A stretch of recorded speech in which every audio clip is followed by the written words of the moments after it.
The U.S. government continues to tighten the screws on Nicolas Maduro's regime in Venezuela.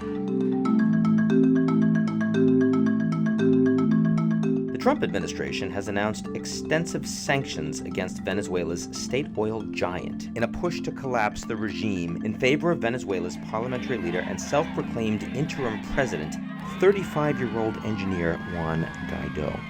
The Trump administration also handed control to a number of Venezuelan government accounts at the Federal Reserve Bank of New York over to Guaido, ratcheting up pressure even further. Venezuela continues to be the world's worst economic and humanitarian disaster. The economic policies of the Maduro administration have largely been an attempt to replicate the socialist welfare policies of late Venezuelan President Hugo Chavez, who presided over the country at a time of sky-high oil prices. Unfortunately for both Maduro and the Venezuelan people, those ambitious government programs can't be funded in today's oil price environment, which have been compounded by woeful economic mismanagement from the Maduro administration. To date, 3 million Venezuelans, about 10% of the country's total population, have fled in search of a better life elsewhere. Many of those who fled are among the most educated and politically connected, precisely the folks who would be leading the political charge against the Maduro regime. The opposition that remains is fractured and leaderless, or at least it was until recently, when Guaido, the leader of the opposition-controlled National Assembly, declared himself the rightful leader of Venezuela until free and fair elections can be held to replace Maduro. Juro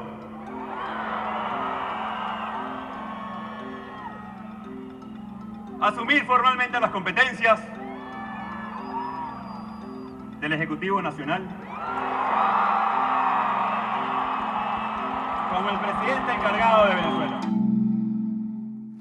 Está certificado mi juramento y desde hoy asumo la presidencia de la República para el segundo periodo, electo por el pueblo 2019-2025. Maduro refused to recognize the legitimacy of Guaido, not a surprise. Somewhat more surprisingly, dozens of governments around the world, many of whom have been critical of Maduro but wary of wading into the domestic affairs of a foreign country, have voiced their support for Guaido, including the United States and the Trump administration. The United States officially recognized the legitimate government of Venezuela and its new president, Juan Guaido. The most notable group to not voice support for Guaido is the leadership of Venezuela's military, who continue, at this point, to publicly pledge allegiance to Maduro.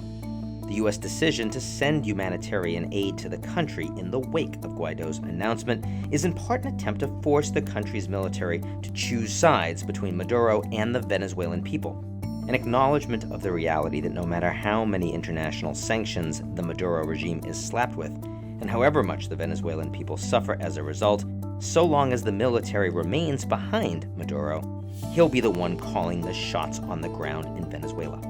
It's the recognition of this reality that prompted the leaders of the world's most prominent autocracies, among them Russia, Turkey, Iran, and China, to continue to recognize Maduro. Be that as it may, Guaido has injected real momentum into Venezuela's fractured political opposition, and at a time it desperately needed it. But plenty of dangers remain. Chief among them is just how critical Guaido is to this nascent opposition movement. Should anything happen to him personally, the entire movement is at risk of losing momentum.